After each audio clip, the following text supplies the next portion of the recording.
Everyone. Welcome to Diversity Conversations, where we engage in thought-provoking dialogue to identify leadership solutions to today's most challenging conflicts. Stream live each week, Saturday 9:30 a.m. to 11 a.m. Hosted by Diversity, Equity, and Inclusion Strategist and CEOs Eric Ellis and Tommie Lewis. Join us and add your voice to this engaging diversity conversation. Good morning, Greater Cincinnati, Northern Kentucky, the United States and the world. My name is Eric Ellis, and I'm the president and CEO of Integrity Development Corporation. And I'm joined this morning by my good friend and brother, Tommie Lewis, president and CEO of Make It Plain Consulting. Good morning, Eric. Good morning, T. What up, babe?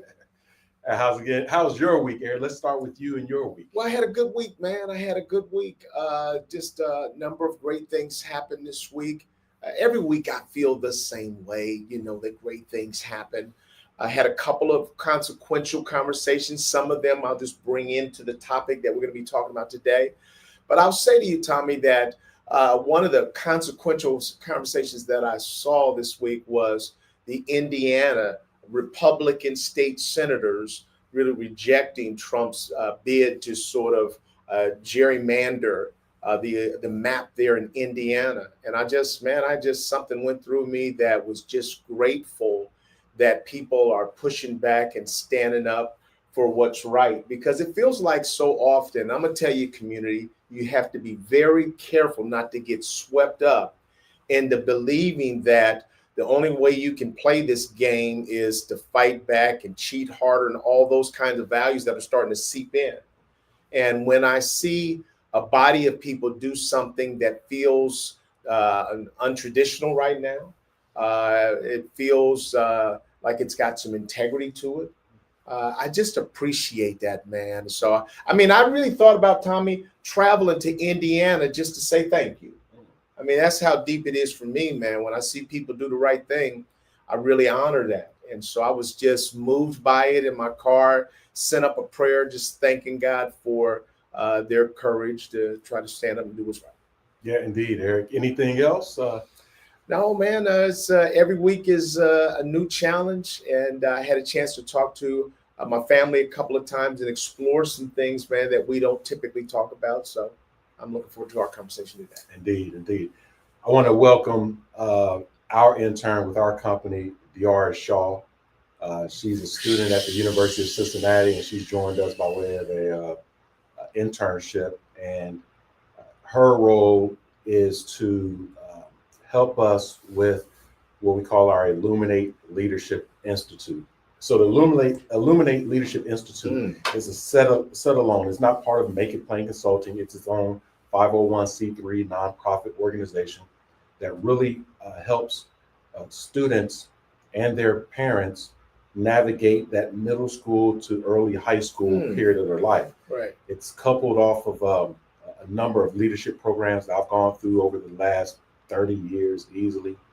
And in the summertime, we have a 1-week immersive on-campus experience called the Illuminate Leadership Conference. Again, these are just rising 7th graders up to 9th grade. Wow. And very select. We have maybe 20 or 25 students.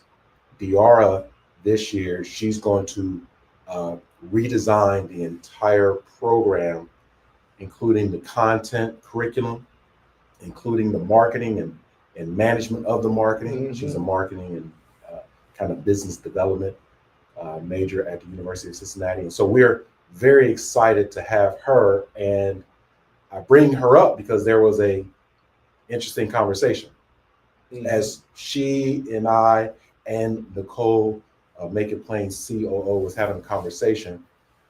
I intentionally kept the conversation going. It was very lengthy. It was supposed to be 30 minutes, and now we're 2 hours in. And we were talking about a number of things.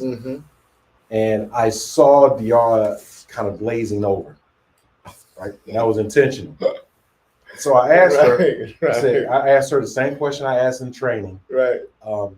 How do you dismount a conversation that you no longer want to be a part of? That's deep. Right. Right. And she gave me, and Nicole was laughing silently because she's known for 20 years I've asked that question in all of my trainings. But Diara, I saw her mind moving, right, without her speaking. I saw her mind moving. And then what came out of her mouth was a very diplomatic, seasoned answer. New boss, And she literally said this. She said, I wouldn't because you're my boss. That's what she said. Ooh. And I said, that's not what I asked you. Ooh. Oh, see there, that's what I'm talking about. I asked you, how do you dismount a conversation that you no longer want to be a part of? If I'm your boss or not, how might you tell your boss, your significant other, your friend, that you don't want to have the conversation anymore? So develop that skill set now. Huge. This is the safe conversation. Huge, this is the courageous, sometimes difficult conversation. And she said, I don't know how. I said, well, one thing that you may say to me, if you know me, one thing you may say to me is, Mr. Lewis, I have a lot of work I have to do. And if we can kind of stop now, I want to get to the work. I told her that will always work with me because I'm work oriented. Anytime you say, I got work to do, bye, get your work done.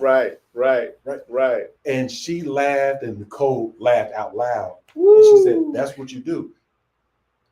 It had to be an hour and a half later. I ran into Diara's space, started talking with her. Mr. Lewis, I'm working on something I want to get out and get completed today. Say less. Say less. So I wanted to give Diara the freedom to manage up and hold her ground, even in develop the skill set. If you don't know how to say no to someone, or you don't know how to have that courageous or difficult conversation with someone, figure it out. Figure it out. And don't just place it, that's my mom or my dad, that's my uncle, my loved one. There's a way to reach everyone. Okay, Tommie, now I'm going to push back just a little bit here. And I'm going to say that you are an exceptional individual and boss. My thinking is that she made a calculation that in most instances, this may be a risky move. And would you suggest to people that they try to find the words to say that to new bosses or in every situation, or should they assess the likelihood of the person being open to that kind of pushback? Assess the likelihood. Because my follow-up question was, and statement to her was, if you don't know, because you don't know how to dismount with me, then you go into consultation. And that's what we are. We're a consulting organization. So what does that mean? We never have all the answers. We ask all the questions. That's a good question, Mr. Lewis. How do I dismount a conversation that I no longer want to be a part of because I have a lot of work to do and I want to get my work done. I want to do well in this internship. So, Mr. Lewis, how might I dismount a conversation with you? And I said, well, if you have work to do, tell me that you have work to do. Now, if you say that and I need to give you a gem, I will continue to give that gem in brevity, but then you get back to work. I won't take another 2.5, 3 hours to explain and prophesize around something. No, because we are action oriented. We strategic, big brain thinkers, and then we're tactical. I'm a tactical person, right? Don't just keep talking about things. Show me or tell me how to do it. But I would also say that the answer for her was right there in the question. I mean, so most people that ain't interested in the feedback, they're not asking that question. So you said, how do you dismount a conversation that you're no longer wanting to be a part of? And I just think that asking the question to her was should have been some level of illumination about who you were right there. Mess around and work for Make It Plain. You just like offline, Lydia and I were having a conversation, and we try to push the paradigm of thought. scholarship. Right. Right? Scholarship. And before we get into it, Eric, Right. I want to invite our community one more time to like and subscribe to another episode of Diversity Conversations. It's very important to us and our community that we show up quickly on your feeds, but we can do that by you liking and subscribing. And thank you as always. Right. Okay, community, this morning, we want to speak on the topic of rare but consequential conversations and why they matter. We've already gotten a quick start. I want to open up just with this sort of quick thought, sort of monologue thought starters for you all.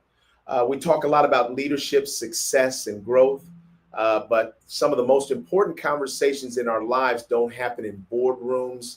They don't happen in meetings. They happen quietly, they're emotional, and they're often avoided. Today, we're talking about what I call rare but consequential conversations, the ones that don't come up often, but when they do, they shape our relationships, our peace, and sometimes our future. Conversations about disappointment and sadness, about family dynamics. We normalize but never question, about what it really means to be a good friend or to have a good friend. Conversations about disappointment and sadness, about family dynamics. We're going to talk about money and relationships, when to loan, when to give, and when to say no. Those are some of the things that we're going to talk about. And we're going to draw a clear line between forgiving people for mistakes and allowing ourselves to be used or taken for granted. A number of these conversations are happening in our lives or not happening. And today, Tommie Lewis and Eric Ellis are going to open up the door for you all to think about this and to weigh in on these rare but consequential conversations. Lydia, if you'll bring up our slides, I just want to start with the first one because I think that, go to the next slide, this first point is one conversation that I just had, Tommie, with my brother just yesterday, actually. And one of the rare but consequential conversations is one about sadness and disappointment. And I would also offer up fear. Tommie, let me say what my brother and I talked about, that this is something that in my family, we just have never talked about.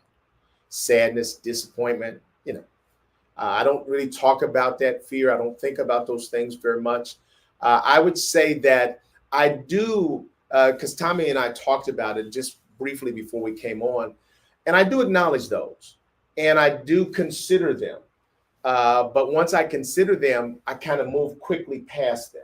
But it is something that I acknowledge. I'm going through something right now that is major in my life and certainly has made me feel both sad and disappointed.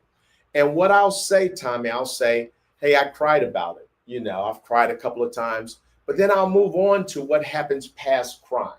So it's not that I don't acknowledge that those things are real in my life. I just don't spend much time thinking about them. And I do believe, Tommie, that there's something that we miss if we don't acknowledge that more with others, that notion of sadness. Yeah, Eric, this is very easy for me to express sadness or disappointment. If I were to go back to my childhood and my parents, my father, who was a scientist, a chemist, he believed in looking at the problem and getting to a potential solution. Mm-hmm. So what that meant is he was clear with articulating disappointment and the whys. And so that made me and my sisters and my mother clearly articulate our disappointment, either in ourselves or with one another. It was fluid language to say, hey, I'm disappointed, and why, right? To give the other person an understanding of the why, not just saying I'm disappointed, maybe in you, and then I just throw that big word disappointment on you and it lands on you. That's not how I was raised. On the other side with sadness, man, my beloved mother, Carol Lewis, may they both rest in peace. My mother worked in surgery for 35 years, Mm-hmm. right? And in her practice, she saw folks come into surgery and leave. Sometimes she didn't. Mm-hmm. The people didn't leave. Mm-hmm. And so sadness for a loss of life was real. Mm-hmm. Sadness, as far as emotions in people, were real. My mother taught us that to express all of the emotions, including sadness, Mm-hmm. regularly. So when it comes to sadness for me, if it brings me to tears, which sadness does, I will cry literally for days at end, Mm-hmm. sometimes weeks. Mm-hmm. Just cry. I'm crying, waking up crying, in the day crying. Very natural for me, to the point of release. Mm-hmm. I'm releasing. I learned the same thing going through therapy, right? I've gone through therapy. I've been through a divorce, Mm-hmm. right? I've lost access to my child, all that stuff. Mm-hmm. And I've had major sadnesses in my life, Mm-hmm. right? In fact, it's just basically me and my sister Anita, who are the nuclear of our family. Everyone else is transitioned, Mm-hmm. right? For years, right? Mm-hmm. That sadness comes up, and I shed a tear. Mm-hmm. And I remember the good times. Now I'm laughing. And I remember how much I missed them. Now that it's been 20 years and I'm sad again. And now it's up and down. That Right. to me is therapeutic. Mm-hmm. And I'm just saying from my experience, I've been raised that way. My community that I was raised in, Mm-hmm. everyone was like that. We Mm-hmm. expressed joy and sadness Mm-hmm. in the same vein. Right. It's a learned ability to articulate a natural sense of emotion. Right. And sadness and disappointment are just two of many emotions. Right. And so our community has said, how do you define sadness and disappointment? You want me to answer that? Yeah. Yeah. So sadness for me is there's multiple definitions for me. Sadness is an overwhelming sense of, I wouldn't say grief. It's not grief. It's when I don't feel well. That's not a real good definition. Yeah, but it's a hard word to It's- define. It's an emotion. I'm not depressed, Right. right? It's a emotional lull, Mm-hmm. sadness, right? Sadness, emotional lull it's in myself. Right. So another person may not be able to make me sad. Mm-hmm. It is a schema, a movie reel that I'm running through myself mentally, that I become more and more sad. I'm sad that of loss. I may have lost something, loss of control, loss of direction, Mm-hmm. loss of a relationship, loss of understanding, which heightens confusion. That's sadness for me. Right. Disappointment is my expectation of someone else that is unmet. Right? Mm-hmm. It's my expectation of them. It could be of them or of myself. Yeah. It's not them, right? It's, hey, I'm disappointed, Right. typically in you, or I'm disappointed in myself. It's an unmet expectation.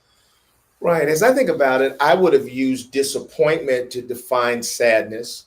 But if I think about joy as a positive explosion of great feelings and optimism and happiness, then sadness is an implosion. It's sort of the opposite of that. So joy goes out this way, sadness sort of comes in that way. I am one that I've always believed it was, valuable to cry. So I have any problem with crying over joyous occasions and crying when I've been disappointed or hurt someone else. So I haven't ever had a problem expressing it. It's just something that in my conversation, I don't take very many opportunities to say to others especially outside my family, that I feel sad. Let's move to what is your definition? Okay, we got that. Let's go to the next point and see what our second point is. Family common failures that we begin to normalize. Tell me if you want to take a shot at that. Family common failures, normalize. That's a tough one for me. I've got one, so go ahead. Yeah, so I'll tell you that intellectual debate is something that we've done in my family. When I was younger, we did it a lot more, just sort of jousting, intellectual jousting. And, that's because that's what my father did. My father sort of was always testing your mettle through intellectual jousting. And what I've come to understand is that underneath that, Tommie, sometimes is people not feeling fully respected. And so the reason why we're doing this jousting is because I'm concerned that you may not respect me, but I would also say that I'm concerned that I don't respect me. And so that's why, and now we've normalized this and we're not really dealing with the underlying thing. So community, what we're saying to you is that today, Tommie and I are saying there are these rare consequential conversations that people need to have, and you need to understand why they matter. So if we're literally just debating over some intellectual thing and jousting back and forth, and we never get to the underneath thing that says, why do we even do that? And what is my underlying reality that has me engaged in this behavior? Oh, that's a good one, Eric. So as I had time to think about this question, full transparency, historically in our family, we would have a Christmas holiday. When I'm talking about historically, I'm talking about maybe 60 or 70 years of tradition. Mm-hmm. If we go back 70 years during Christmas holiday, we will all go over to my great grandmother's home, who was born in 1896.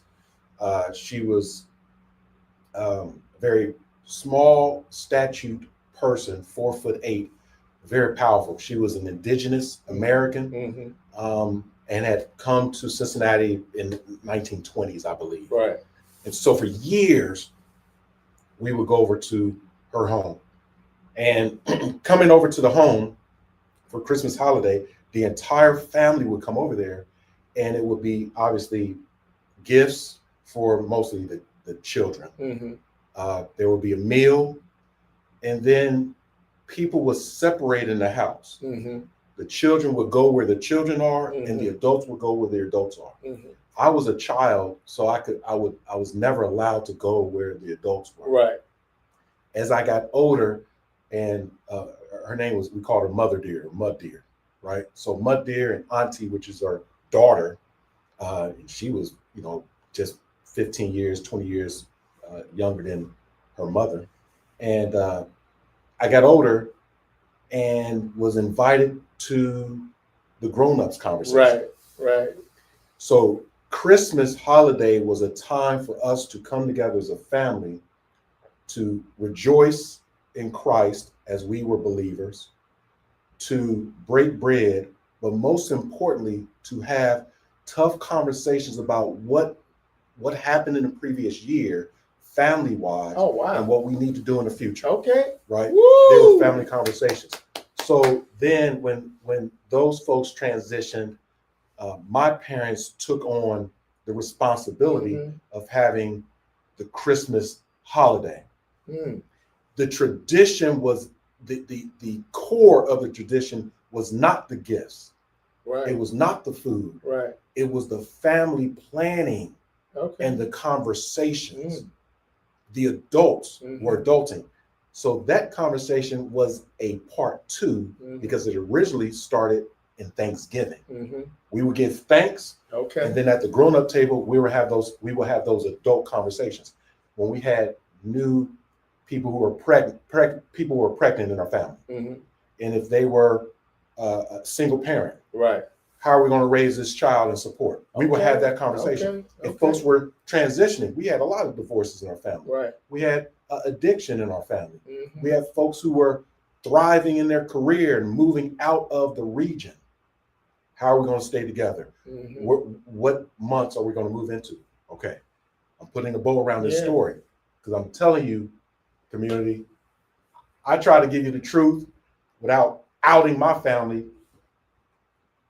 So my father passed in 2006 and my mother passed in 2017. And there are a couple to a few people in my family that, in the spirit of keeping the tradition going, Mm-hmm. they wanted to have the Christmas holiday. In their effort, family, to have the Christmas holiday and the family come together, you missed the core theme of having the courageous conversation to help one another. Mm-hmm. So when we were coming together at your home and talking sports the entire time, talking whatever the entire time, I felt disappointed that my grandparents, who started the tradition of keeping our family together, was being lost on a generation that did not have a clue. And the reason why you didn't have a clue, it wasn't your fault by yourself, is that you were too young to be a part of the adult conversations to really understand the core of the tradition. And so you, rightfully so, said, I want to keep the tradition going, but did not know the story. Right. And so I want to apologize to my family for the last 10 years that I stopped coming around during Christmas because I felt some type of way. My beloved sister Anita kept coming around, holding it up. She kept sharing with you in one way, shape, or form, kind of a swing low, sweet chariot approach of here's what this time is really about. But I was in my feelings that you all have lost what my parents and grandparents and your granny and papa have done. I'm talking to my family now. That's on me. I decided not to come around. Love is always there. I'm always a call away. I'm calling and reaching out to you. I don't care for the group texts, right? So what I would like to say as we move into the end of 2025 and the future years, two things. I'm going to start showing up. Mm-hmm. That's one. I'm going to start showing up and have the conversation to share with all of you the historical context of the tradition, because you don't know what you don't know. Mm-hmm. Secondly, keep doing what you're doing. Mm-hmm. You can continue the tradition without knowing everything. That's good. Right? And so someone had to take the mantle of keeping the tradition going. And then other people like me got stuck in our feelings, maybe even sadness of what we used to have, and that now it's lost. Mm-hmm. Now it's lost. Later for that. Later for sitting back, I wish my mother was here, my father, my grandfather, my great-grandfather, folks that are born in 18, whatever, they're gone. Right. It's our time. It's our time. And so that is the family failures, right, that have been normalized. And it's our responsibility, particularly the more seasoned family members, to say to the younger family members, we're all in this together. We can ebb and flow with the tradition or start new traditions. And that's what we are going to do, because our family is very large and we need to not just come together for funerals. Right. We need to come together for times of joy and just because.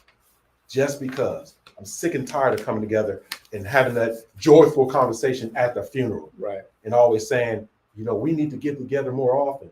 Mhm. Let's not talk about it. Let's be about it. Well, I'll tell you what, community, as Tommie and I have said on many occasions that, we put together these topics. Oftentimes they're inspired by conversations that we're having outside of here, but we never fully know, almost like a Cracker Jacks box, what's going to be the prize on the inside.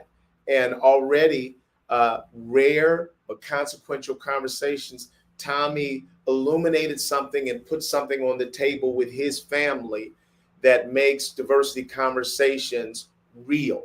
And Tommie, we were traveling a couple weeks ago, and Tommie was trying to explain to people what diversity conversations is. It's really an opening to any conversation out there that people might be having or not having. And I think that history lesson that you just provided for us about your own family and about the underlying feelings that you had at sort of mourning the loss of. Now, let me ask you, community, I want you to weigh in. How many of you have had family sort of holiday sort of events that people really reflected over the last year? And what are some of the serious conversations that we need to have? I don't see it happen very much.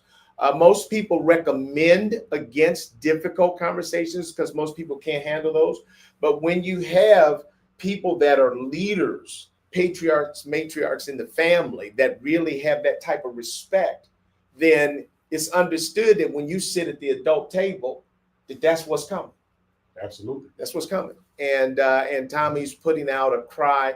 And I'm going to say this to you, that what Tommie just put out there for his family is out there for all families. We were talking about, my brothers and I, the communities that we grew up in and all of the different houses that we could go to, Tommie, for food. We could literally just go to about 10 or 15 different houses in Forest Park that I went to, and the mothers would just feed me. I started off, it was my friend, that their kid was my friend, but it got to the parents was my parents too. And so if my friend wasn't there, I kicked it with the parents. But we're missing a lot of those things that tie our community together.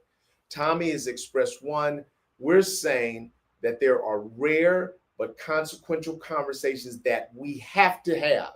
And I believe that that's really the inspiration underlying this show, is for us to each take out the magnifying glass and take a look at how we operate and how we're operating within our family, within our community, to say, what are some of the other conversations that we need to have? Let's pull back up our point. Thank you, Tommie.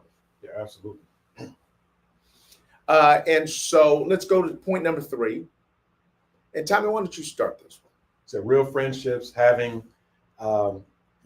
having them versus being what? Being one, right. Being one.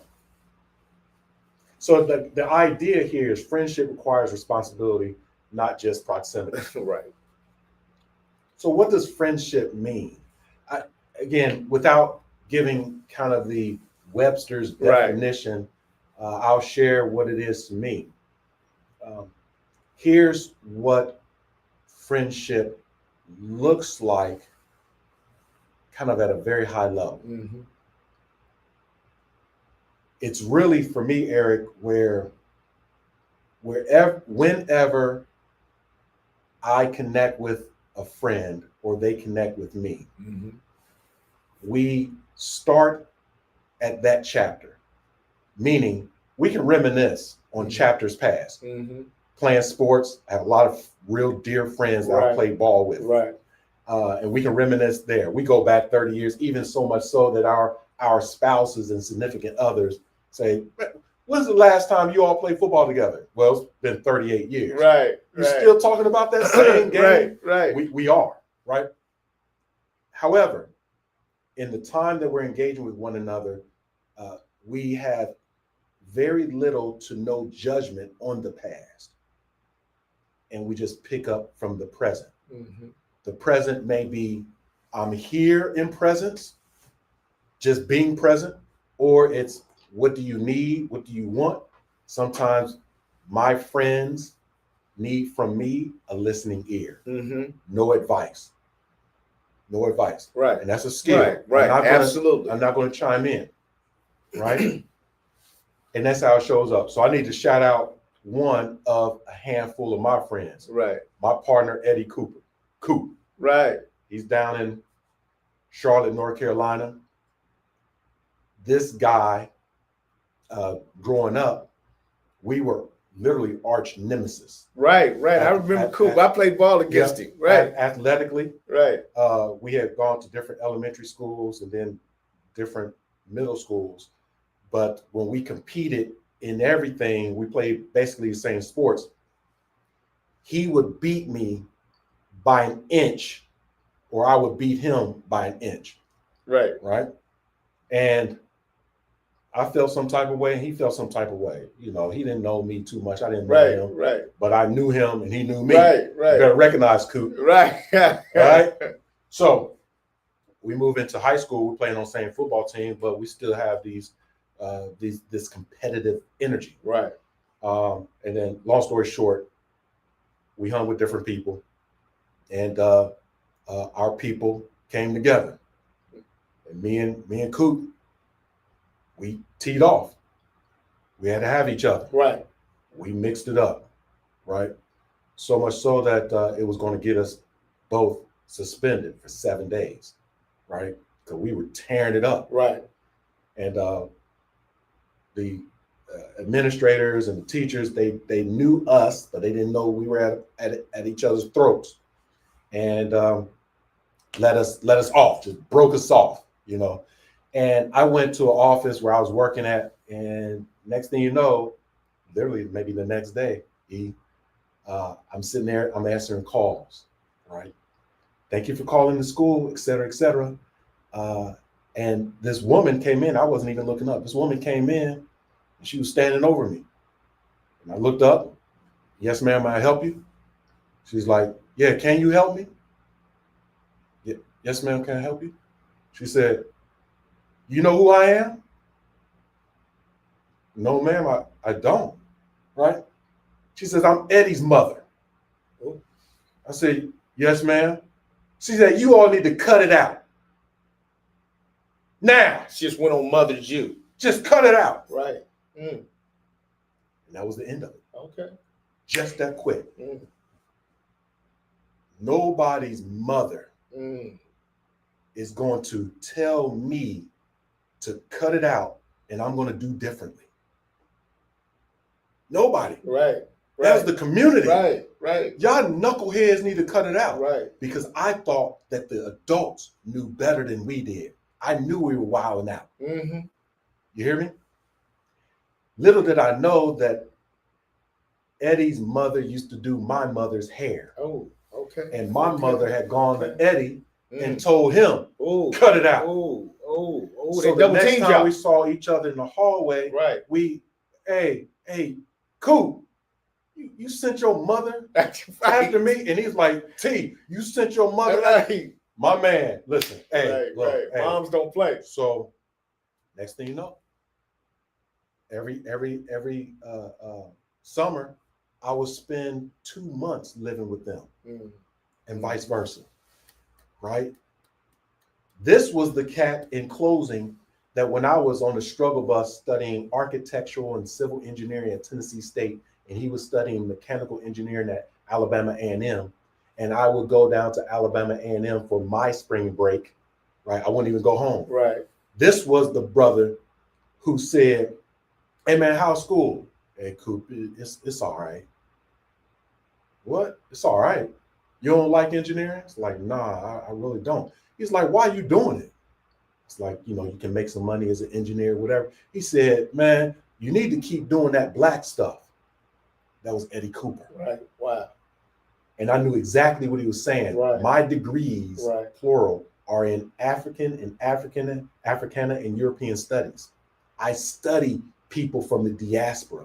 It was Eddie Cooper who gave me the permission to pursue my own happiness, because I was unhappy and sad in engineering.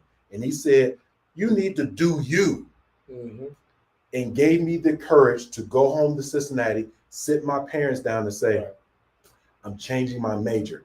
I've been here for 6 years. I have 1 semester left, and I'm changing my major. My father said, just finish the semester and get your engineering degree. I said, I can't stand it anymore. And my father said, you need to be happy. It's my friend that supported me and knew me. And anytime I brought problems to him, he would listen and then say, what you gonna do about it? Coop would never give me a lot of advice. He would listen, give some anecdotal stuff, and then say, what are you gonna do? And I did the same with him. I would listen, Coop, what you gonna do about it? He said, I know what to do now. So friendship is the action of knowing the other person in the way that they need to be known and giving them what they need, not what you want to give them. That's friendship. Let's pull up Dan Joyner's comment here, a willingness to care for the well-being of another without expectation of return, generosity. Yes, let's pull that up. And I too want to talk about this real friend. So this week, one of my, it's not even close. My best friend on planet Earth is Terry Cooley. And Terry and I have known each other since childhood. We were roommates in college. And this week, we had a chance to talk on the phone, Tommie, about our relationship. And it's a powerful thing because men don't always take time to tell another man, I love you. Tommie and I feel that way about each other, and we say that. But men, in general, men don't do that. But Terry Cooley is, he's closer to me than most of my family. And I love him beyond question because I know that on planet Earth, if there was one person that would just be all in completely for me, it's Terry Cooley. And he feels the same way. I've done some things, for him. He's done things for me that nobody else in the world would do. And he's told his family that, there's nothing that Eric could ask me for that I wouldn't do. He's always on, he's like a quick trigger finger. He's always on that hairpin trigger, like if anybody mess with you, E, just let me know, man. Right, I'm gonna be there. I'm gonna be there. Tell him don't get it twisted. He just be hoping that somebody would act up.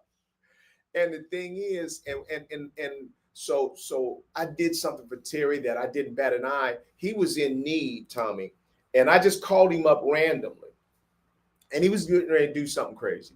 And I called him up, and I said, "Hey, T, how you doing?" "Oh, E, you don't want to know, man. You don't want to know." I said, Hold on, man. What do you mean I don't want to know? I was offended. I literally was offended by that answer. What do you mean I don't want to know? If you don't tell me, we ain't friends. And so he said, and he told me what his need was, man. I said, I got you, bro. I got you. I didn't even bat an eye. And it was an honor to do it. And he'll never forget that. And he said that when I came through at that time, he was on his way to do something just off the chain. He said it was like God sent me like an angel to rescue him.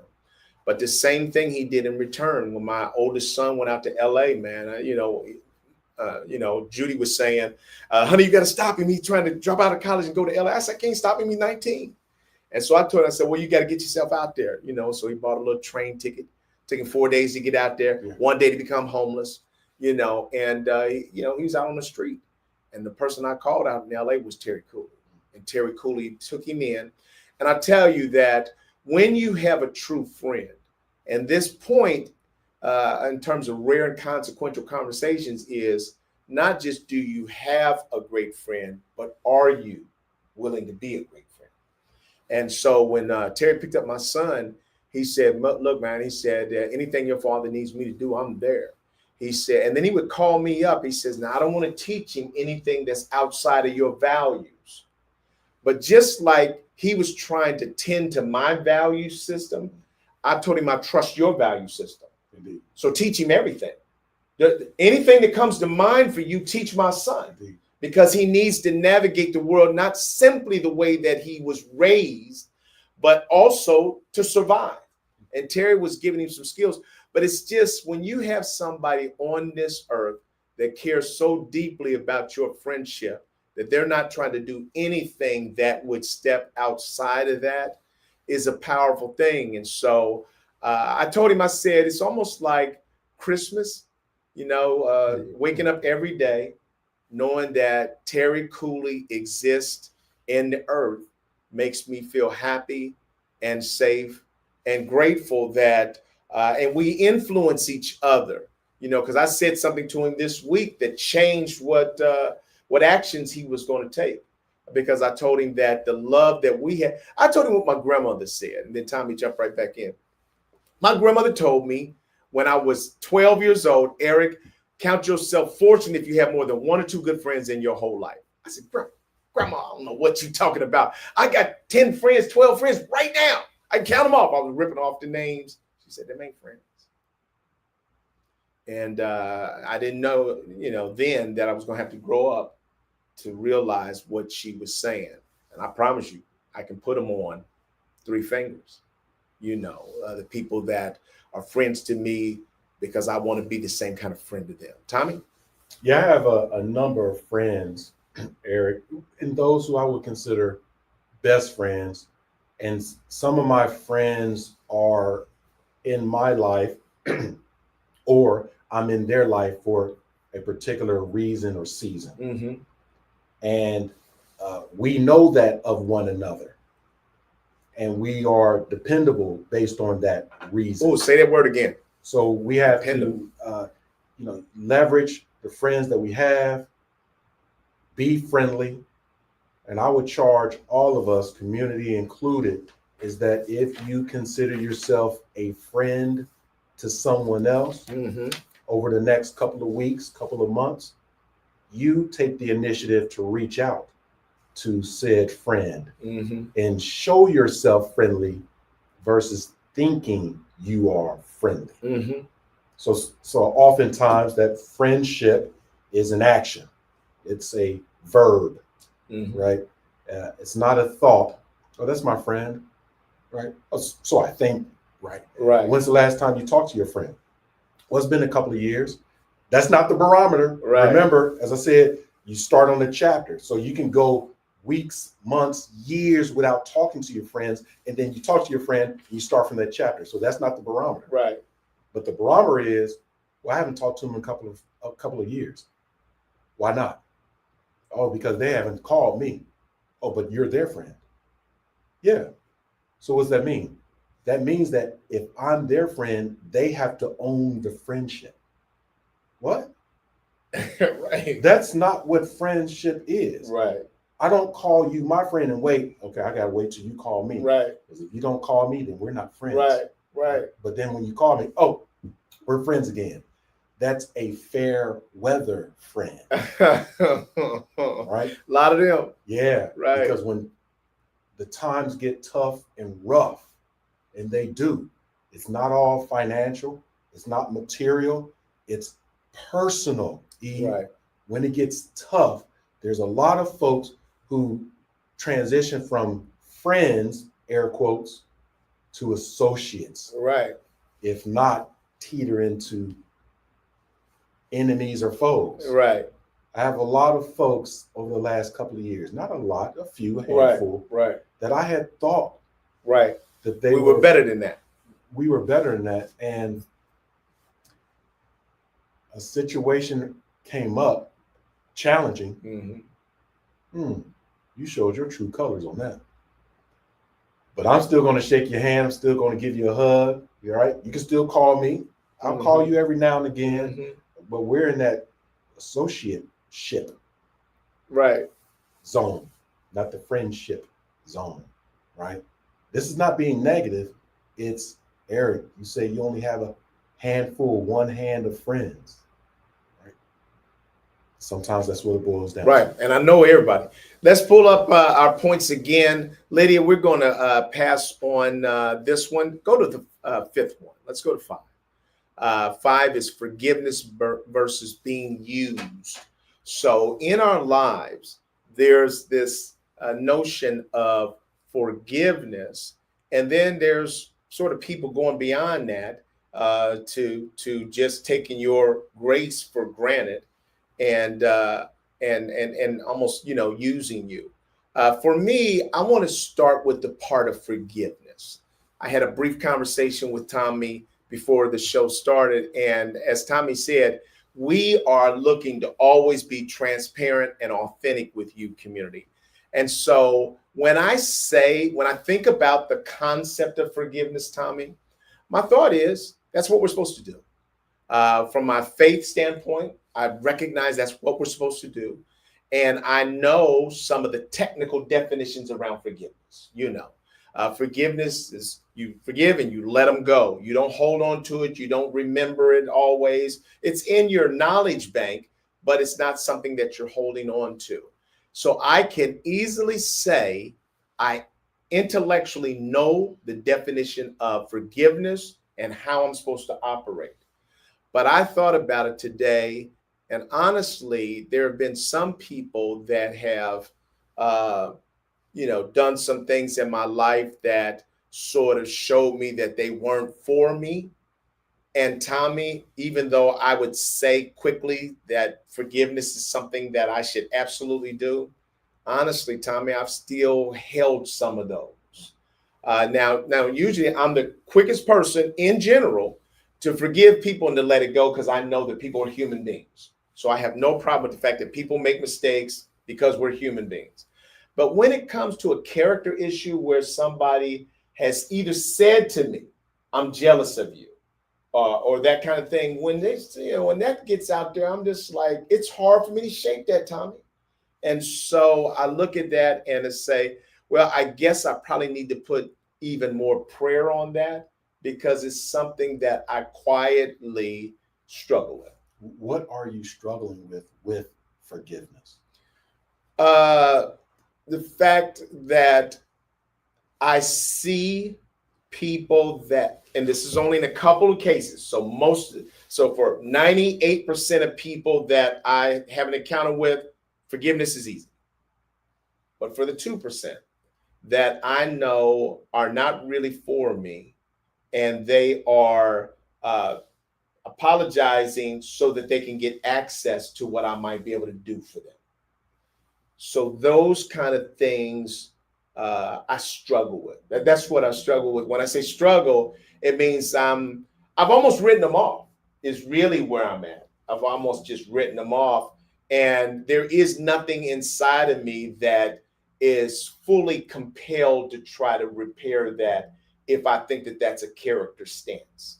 I want to invite our community to chime in, please, community, and share what your definition of forgiveness is. Share that.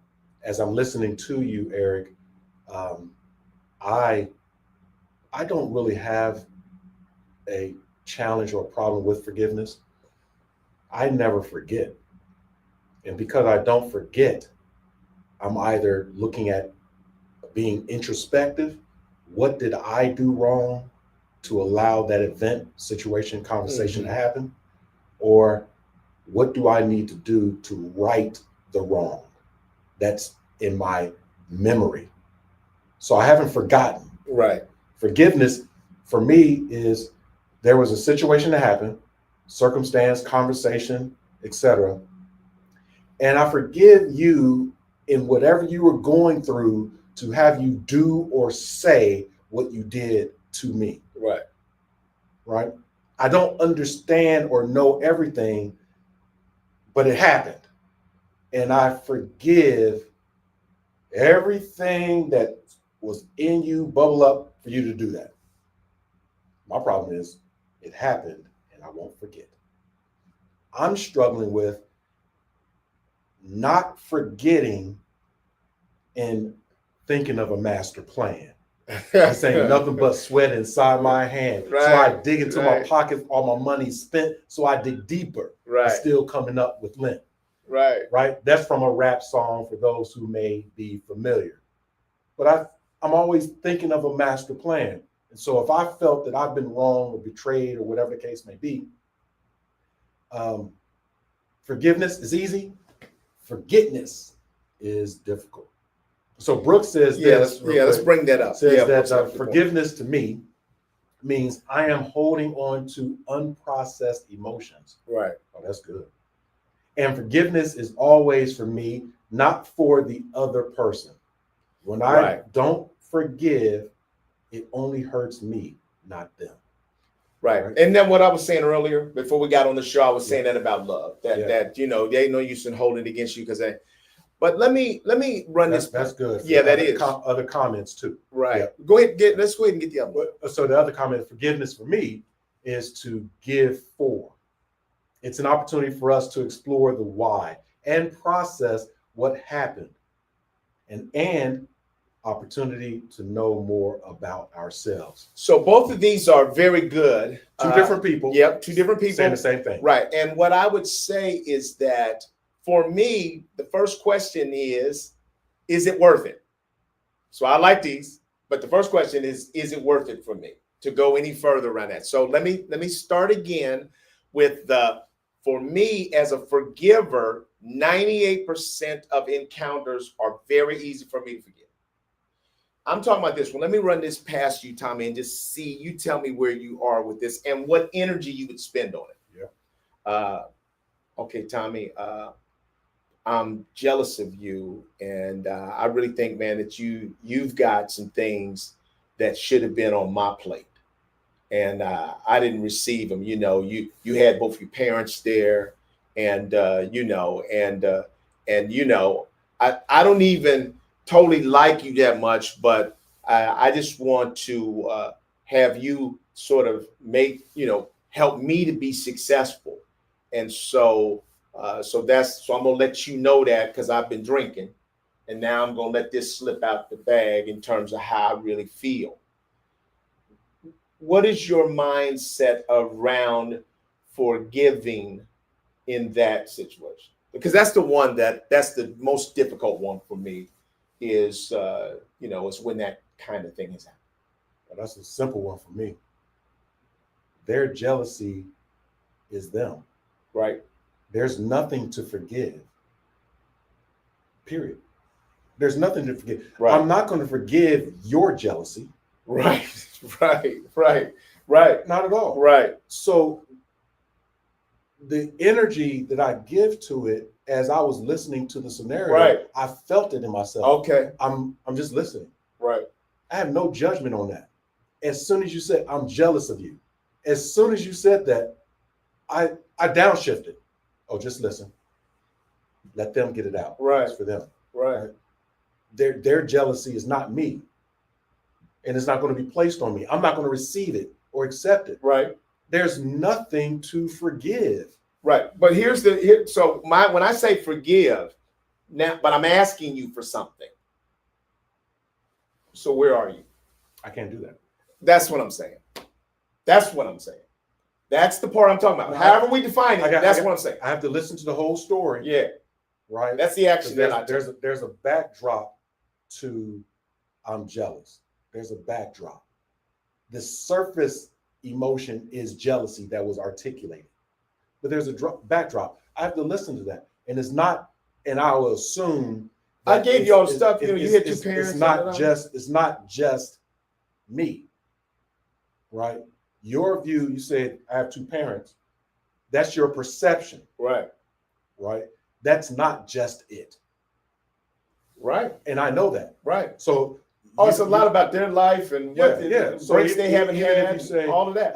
You had two parents. You don't know the dynamics of the two parents. Right. And I know the dynamics. So then I just listen. I don't say, well, you don't know the dynamics of my family. No. Jealousy. You articulated that. Now I'm curious. Right. I'm curious. Now you ask for something, and I have to make a decision. Right. If I can, I will. Right. I'm not making a decision based on you being jealous. So worthiness of recipient, that's not a factor. I mean, I'm just thinking out loud. But my first response was, I do what you do. That's my thing, is I'm not helping, because I see where you're coming from, and I have to evaluate how I use my time. So for me, it becomes an evaluative thing. Indeed. It's not forgiveness. Right. I'm I struggling like with that. I like that though. It's not even forgetting. Right. Eric, that's just a conversation that has some depth.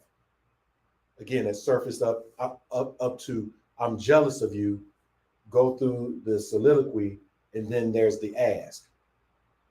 Right. At that point, I need to make a decision of, do I honor the ask or not?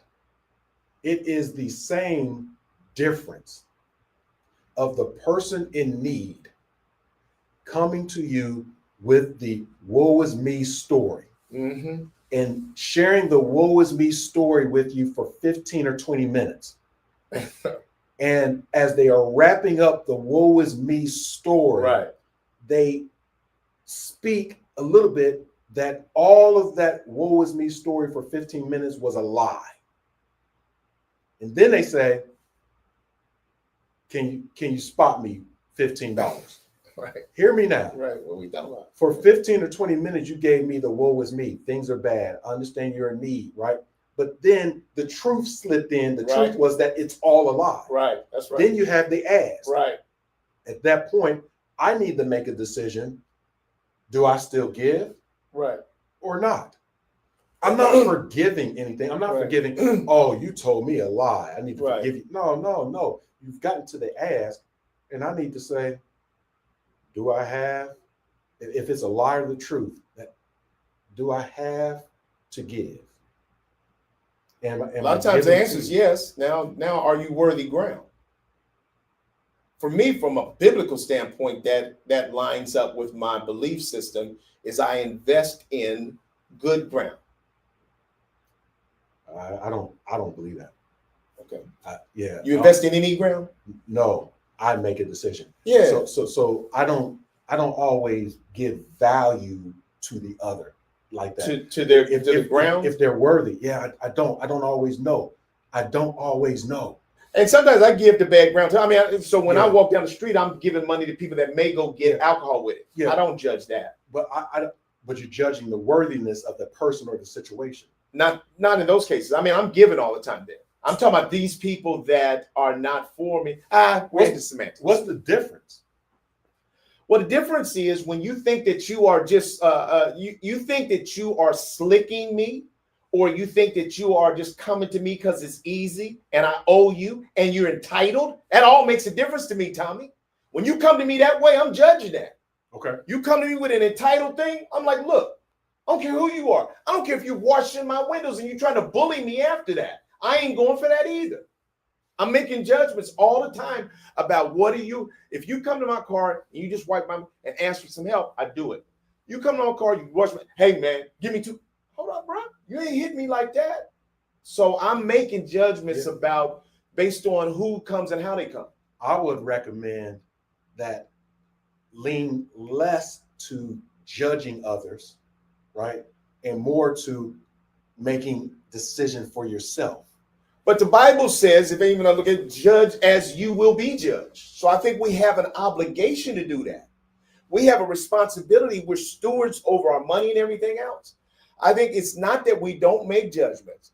It's that we judge in the same way that we're going to be judged. So standards, community, you can see. We're going to end this. We're going to end this today. No, this is a good conversation. It's a very good conversation. Because if I take the stance of kind of less judgment. Okay. I do for all. And here's why I do.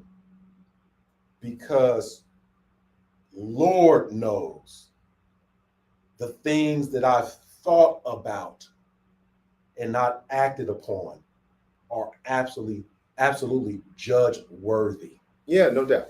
And those who would then cast judgment on me based on my thought alone. Right. I just may not have acted it out or had the means or had the time or had the energy. It was in there. Right. It was in there. But I would say and so as I know this, my thought that could be judged upon, I then lean into, have grace. It was just a thought. I didn't act it out. I didn't even say it, right? Have grace on me. You know what?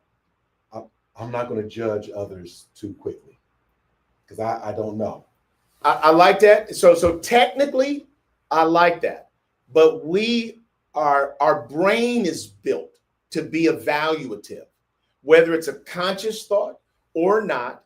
We have an obligation and a responsibility to actually judge between things in terms of what we're going to invest our time in, what we're going to invest our money in, all of those things.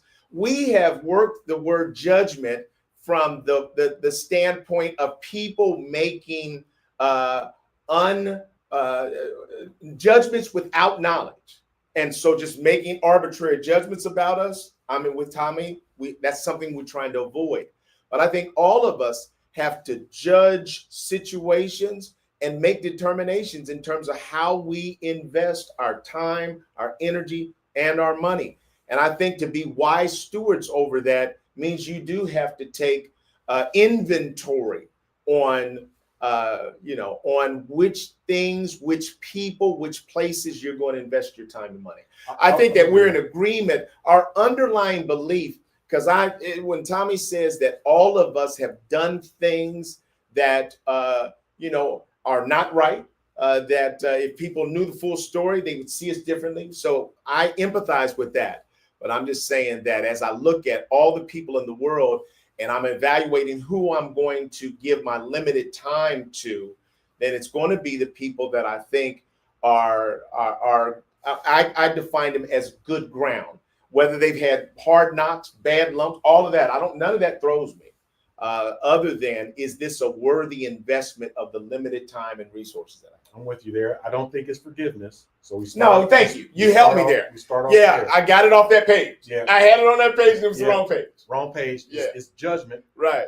And then there's also leadership in your regard of you may have seen the soil, the ground, and it's bad. So you're not going to reinvest in that. Right. Or it is fertile ground that you've never seen before. And so there may be a person or a thing that you're given to that is very fertile, right, and will grow beyond imaginable extent. Right. But you've never seen that. Look at that. Right. Right. Right. Never seen it. Right. So here, let me finish that story. And somebody says we got to do a whole show on judgment. I love that. Let me tell you where I landed. I landed in real life with a parable. So I basically said to the person, you've asked me for something. I'm now going to give you the opportunity to do it. So that's what my real response was. I said, you've asked me, adult, to be your mentor, which is really, you were asking me to try to pour all I have into you because you think somehow I've gotten this, ill-gotten gains. And so what I said then is, why don't you do this? Here's how that can happen. I'm trying to grow business.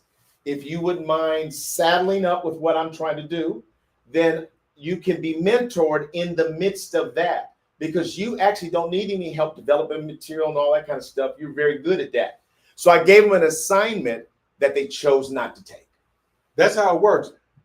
Right. We got to have another show. Yeah. Look, yeah. mentorship relationships are owned by the mentee. Mm-hmm. That's right. Right. He didn't want the assignment. Mentors are literally coaches. Right. That's it. And so when the coach or the mentor gives the mentee an assignment, come on now, then if the person accepts and moves on, right, we good. It's a validation that they would like that relationship. Right. That's what happened. So yeah, that's what happened. Another show, another day, right, another time, and we're going to invite. I think our community was off the chain today. Right. We need to invite our community members to be our guests to join the conversation, right, and share your own expertise or experience. Right. It can be different things. Right. Expertise and experience. Right. So we want to invite our community members to consider being a guest on Diversity Conversations. Right. And we saw today that the title was absolutely spot on, Rare but Consequential Conversations. And we saw it because Tommie and I sprung into natural emotion around, but there's so much that we're so aligned on. It's a different side of the same coin. But I had misfiled something, and our discussion enabled me to sort of get it off of that page and put it on the page that it belongs. Community, we want to thank you for joining us today. This was awesome. We in 2026, we've got to get our phone lines on so that we can hear your voices. We've got one last person says, that's Lydia saying that. Tommy, why don't you close us out? Again, thank you for joining us. We went over a little extra time. Thank you for staying with us. And please join us next week on another episode of Diversity Conversations.